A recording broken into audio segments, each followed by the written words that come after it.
Hi guys, it's Carissa, and I have a video for you today that I probably shouldn't make. Um, but I'm going to give it a shot. I don't really have a well thought out idea of what I'm about to say, and I don't really know if this is a good idea or not, but I have been dealing with a lot of kind of sadness, and I've been feeling really down, and I feel very isolated, which is really hard because when I have a community like this to reach out to, I know I probably shouldn't feel that way, but I realize also that despite the fact that I don't really feel like talking about it and I don't really want to talk about it, I don't know if it's pride, like I don't want to seem like I'm weak or whining. I don't know. I don't know what the real reason is that I don't want to talk about it, but I feel like the closest I can come to admitting it and dealing with it at all is to make a video, because that way I'm not really actually talking to anybody, at least not right now while I'm saying it. But I don't mean to make anybody feel nervous or feel alarmed. I'm not in that bad a place, I don't think. I just, I basically am in 2-week wait mode still. And right now, if you're not familiar with what is going on with me, my husband and I are in natural cycles. We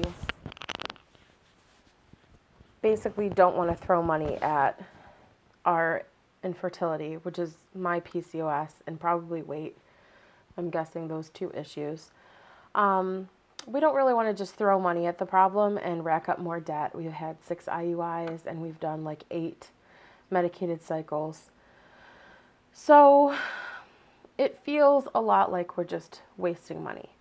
And if our insurance covered more, anything really, our insurance doesn't cover anything, but if our insurance covered more advanced or aggressive procedures, we probably would have gone that route by now. But all we can seem to pull together when we are trying monitored medicated cycles is to do IUIs. So that's what we tend to do and have done in the past.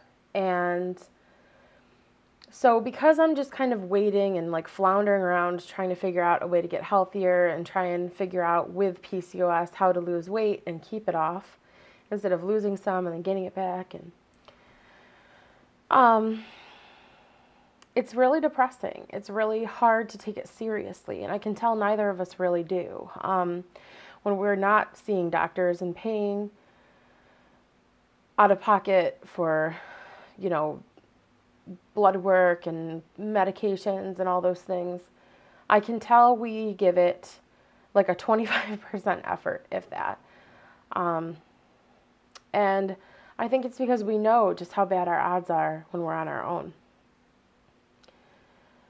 But every time we do that, and every time it happens, I feel this sense of renewal and excitement and promise every time I start a new cycle.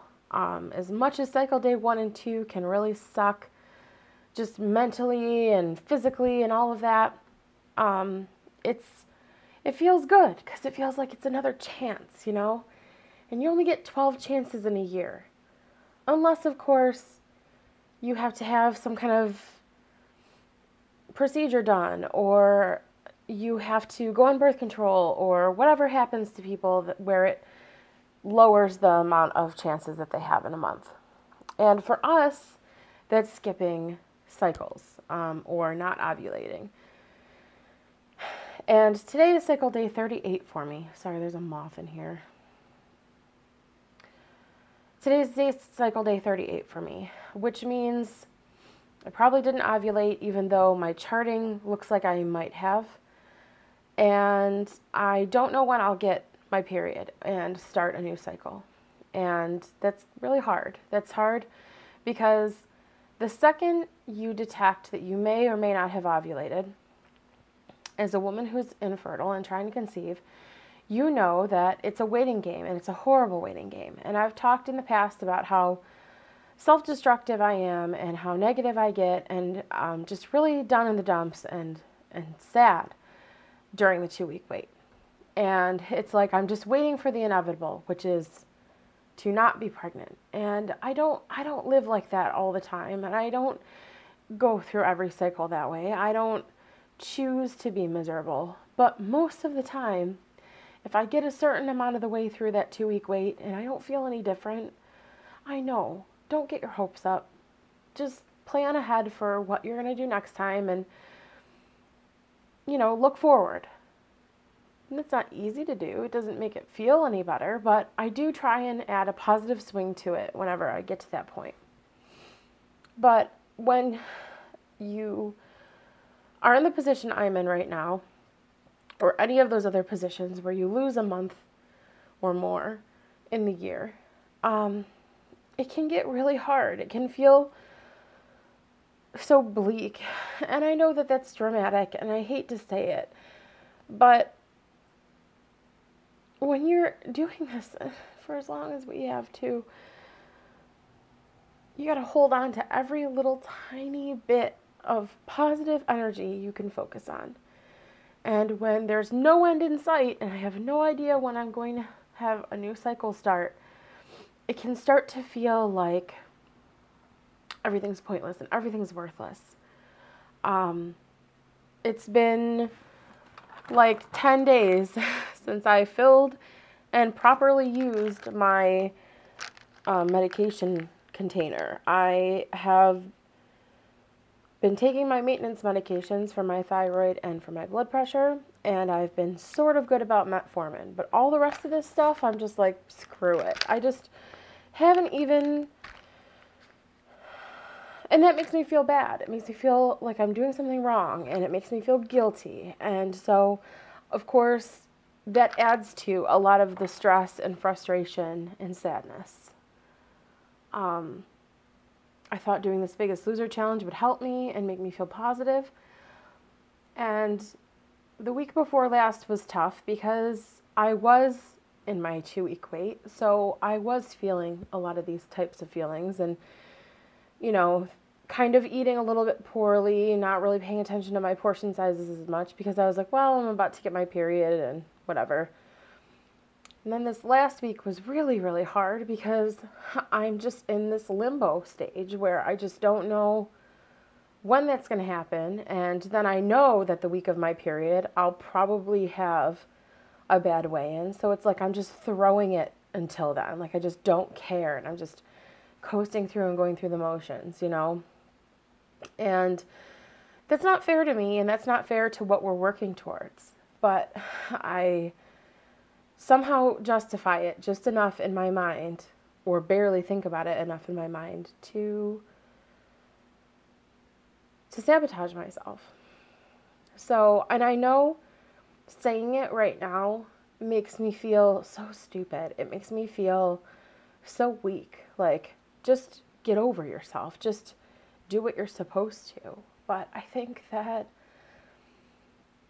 that's how everything in life that's difficult is. In theory, you should just do it. It's like, well, are things going to get better or worse or stay the same? You do what you need to do to make them better. But I just feel like I don't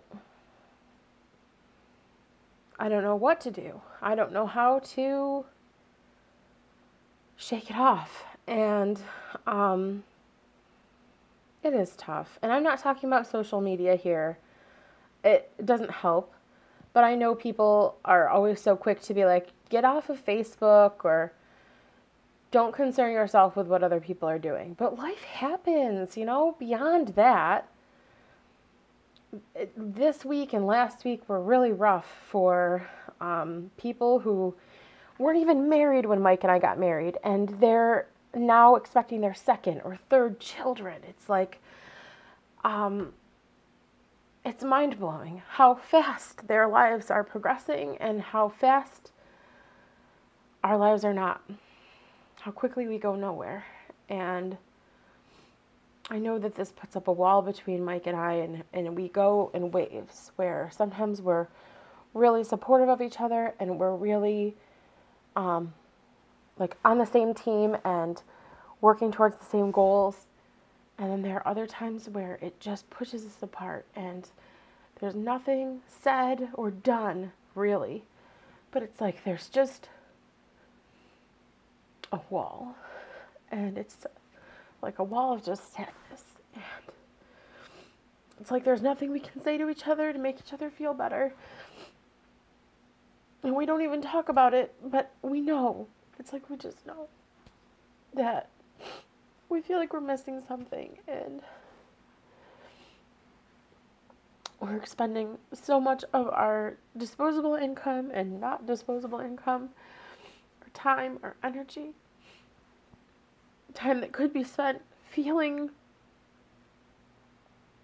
carefree and just, I don't know, time that should be spent differently, because this is the only time we have.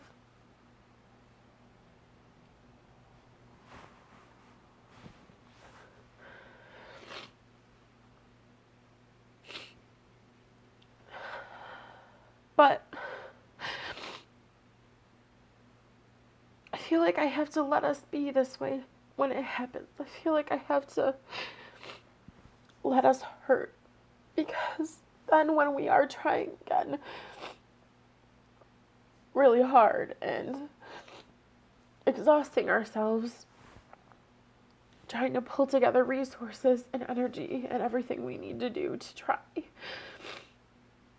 we're that much better for it because we remember the hurt from when we weren't giving it enough effort and when we were just kind of going through the motions, or not even, or barely.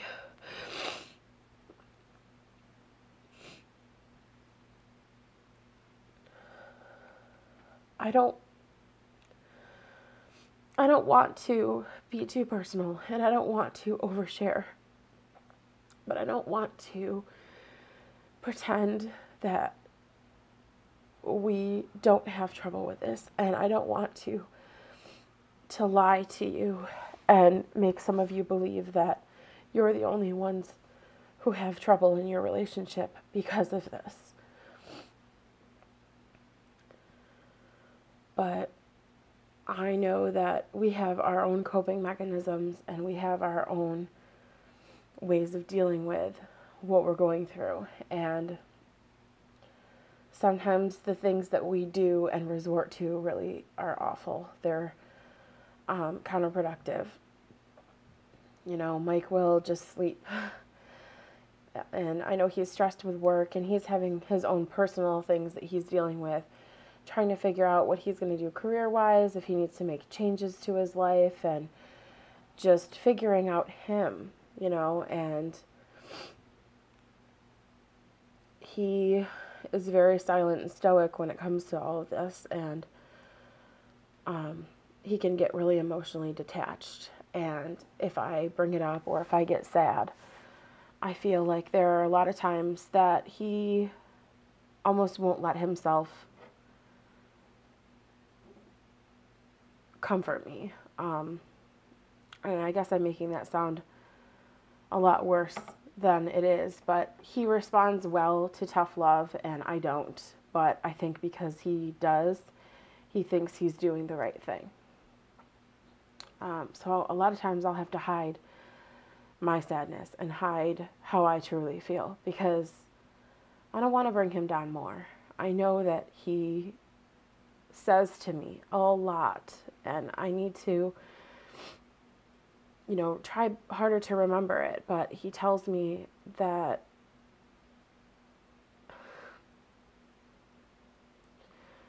he feels like he's failing me somehow, and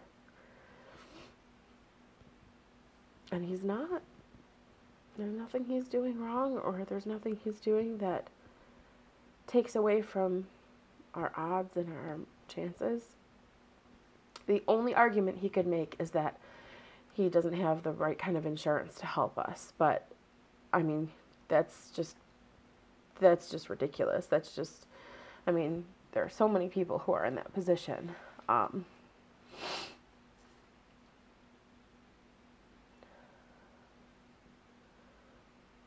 don't like living life feeling like I'm jealous and feeling like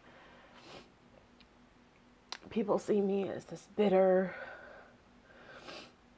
angry person who can't enjoy life or anything until I have what I want. Because I know there are challenges associated with everything, you know? It's so easy to think that, oh, everything would be so great if that's what would happen. But, you know, getting a positive pregnancy test is so far from happiness, because you have to have a healthy baby and a healthy child and a happy child, and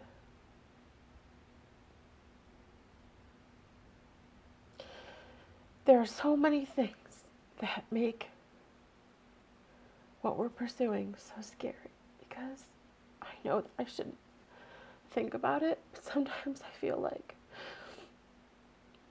you never stop feeling scared or worried.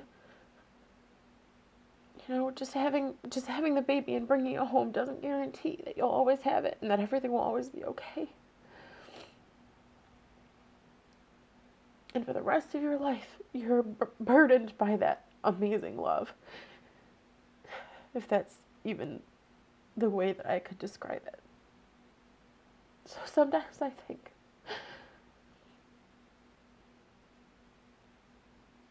how can I learn to accept that maybe this will never happen?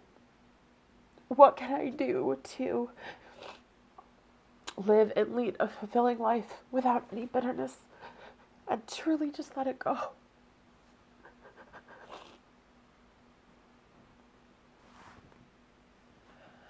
But that thought is almost always immediately followed by the fact that I feel like we're being robbed of something that is a naturally occurring thing. It's the reason we're here. We should be able to do this.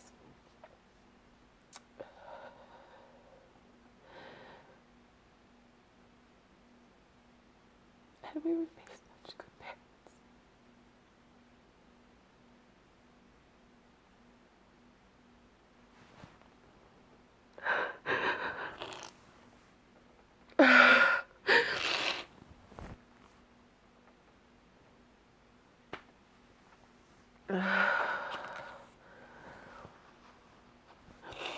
Sorry, this isn't really what I intended to do. I don't really know what I intended to do. But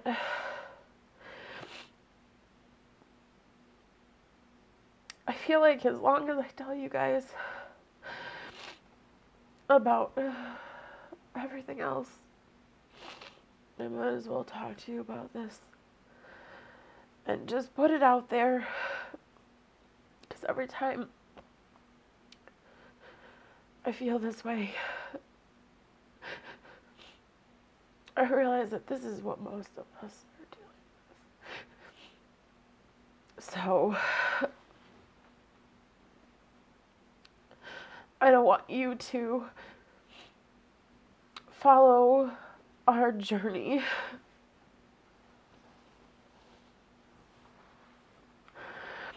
Our crappy standstill garbage journey. And think that we don't go through this too.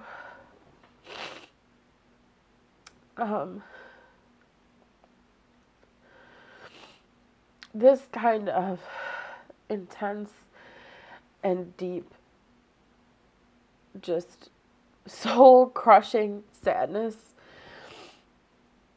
paired with hormones is the reason why we stopped trying last summer.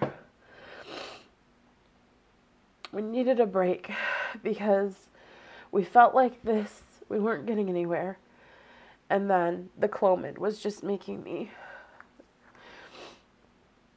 an angry, sad person. And it was really hard on us.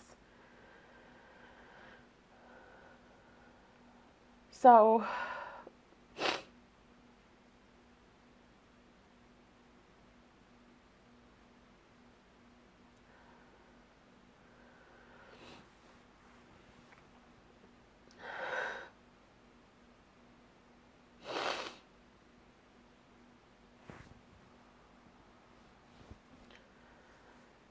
we're not any better off than we were when we stopped before. And part of it is my self-destructive behavior. And maybe if I expose it, I will feel like I can't hide it anymore and I can keep going. But I know exactly what I should and shouldn't do to improve my odds of losing weight, even with insulin resistance and even with all of my other emotional issues and all of the things that contribute. When my relationship suffers, when our intimacy suffers, and I feel rejected, and I feel like people who do have children shut me out because they don't want me to feel bad. Or when I feel like people who have children, I don't want to be around them because I'll make them uncomfortable. When I start to feel like that freak of nature that can't conceive and can't afford to keep trying, I feel like I need to just recess into nothing and be a hermit and hide. And it's really unhealthy. It is. All I do is I sleep and I overeat. I emotionally overeat, and I overeat things that are horrible that I wouldn't normally even eat anyway. You know, I'll go for things that it's almost like I'm trying to impress myself with how disgusting I can be. And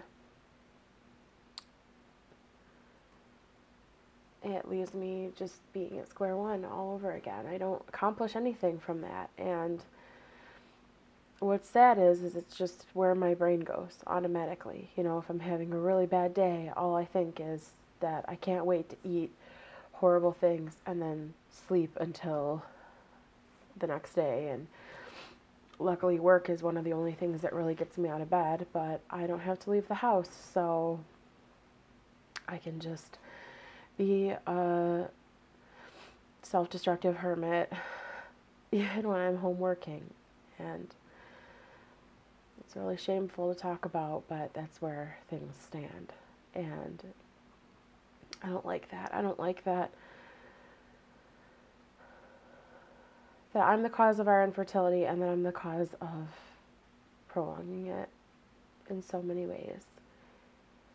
And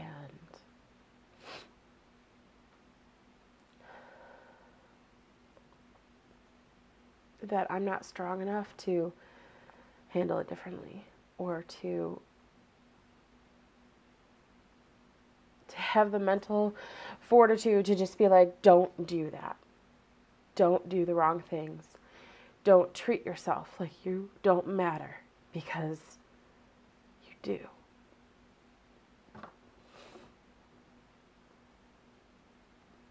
I just don't believe it. So that's what's going on over here. If you somehow have sat through all of this and you're thinking, if you can't afford fertility treatments and if you can't take care of yourself, you shouldn't be a parent. You're in the wrong place. Because a lot of what I'm dealing with is a result of not being able to have something that just anybody can do. Almost any day of the week, in almost any situation. And who says that that means that they should be parents just because they're capable of having a baby on their own? We are going to be celebrating. We are going to be married 8 years in September.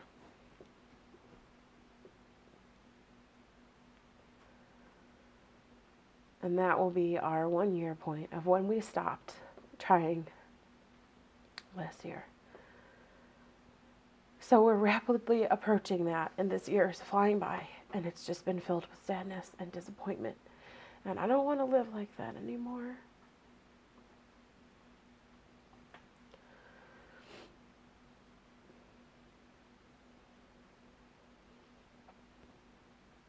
So this is where things are right now.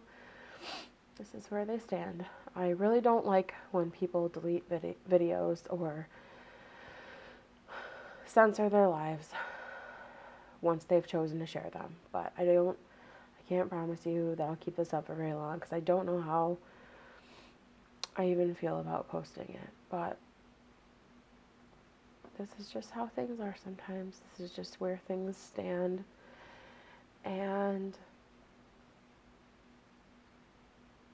I guess, how do I know what the good times are if I don't remember what the bad times felt like? So,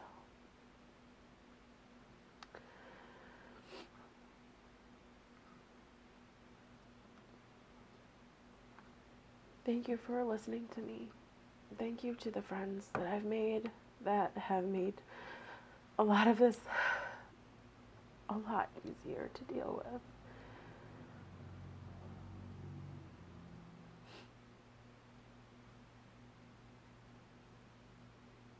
I love you guys. I'll talk to you soon.